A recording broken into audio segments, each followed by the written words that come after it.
Hi guys, I hope that you are having a good day and I miss you, but hopefully this video helps you get started. I do not have my math notebook. I left it at school, so improvise with me. Open up to your table of contents page. Go ahead and write, today's date, the 23rd. Again, I don't have mine, so make sure that you just put it on the next line. Today we're going to talk about square roots. And I think we're on page 10 or 11 or 12 or something, so whatever your class, whatever page, is next, go ahead and just put that, okay? So go ahead and open to the next page in your notes. Okay, go ahead and give it a title.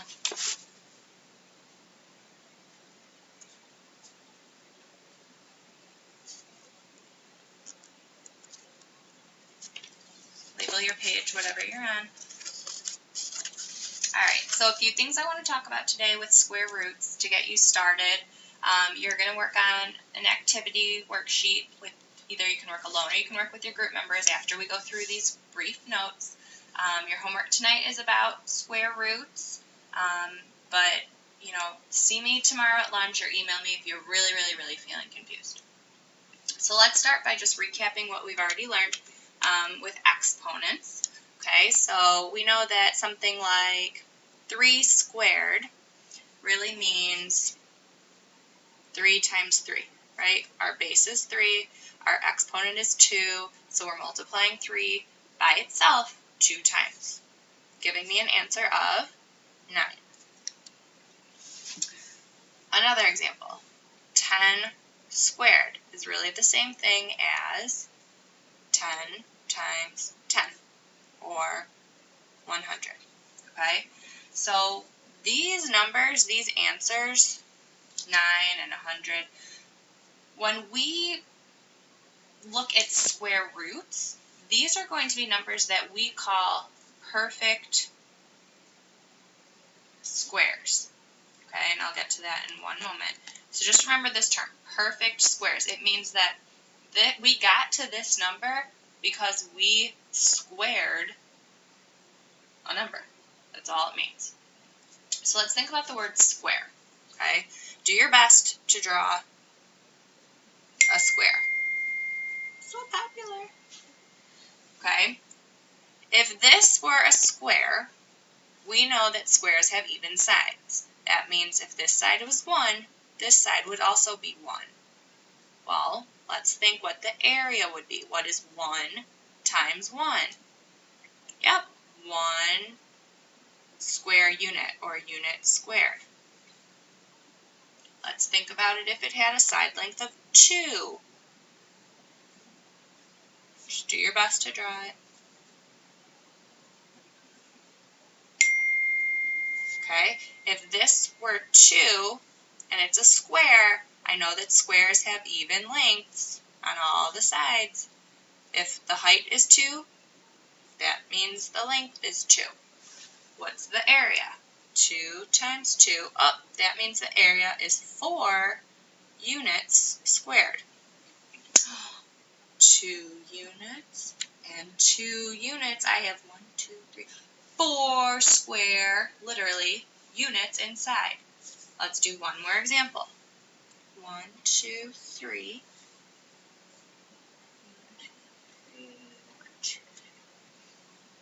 Okay, let's draw the best square we can.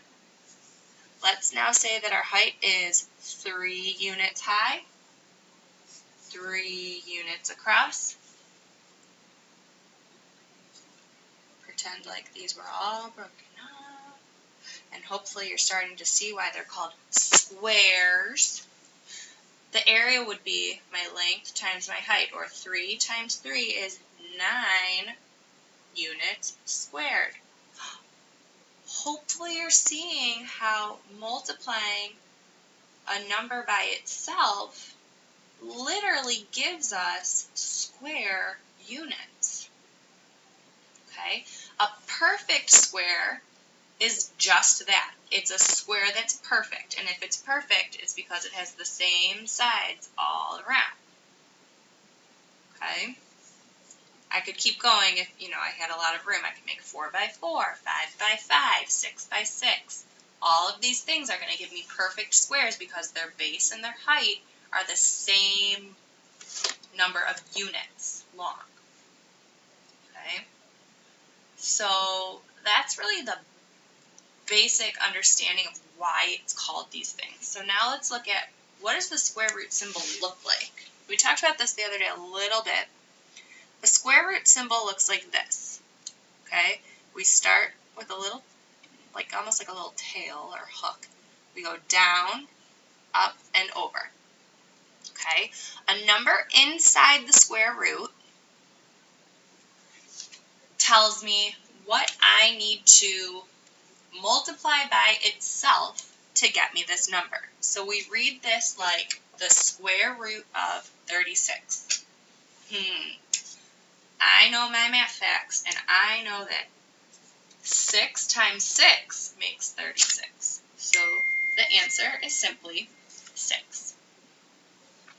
Okay, let's do a few more, and then you're going to work on the worksheet. I am just blowing up over here. All right, let's try the square root of 81. If you can think about your math facts, go ahead and come up with the answer. What times what makes 81? 9. Very good. Last one before you go ahead and work on the worksheet by yourself or with your group. Just make sure that you're working. Square root of 144.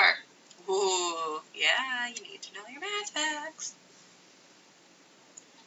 10 times 5 is 100, 11 times 12. 12 times 12 makes 144. So the square root of 144 is equal to 12. Okay, and I'm going to leave it there for now. You are going to look at the worksheet now. It's a little bit more, investigating and playing around with square roots. If you finish the worksheet in class, you can then work on your homework. It's a riddle about elephants. And if by some crazy reason you finish that too, you can then just work on some IXL, okay? So be good. Email me if you have any questions, and good luck. I'll see you guys tomorrow.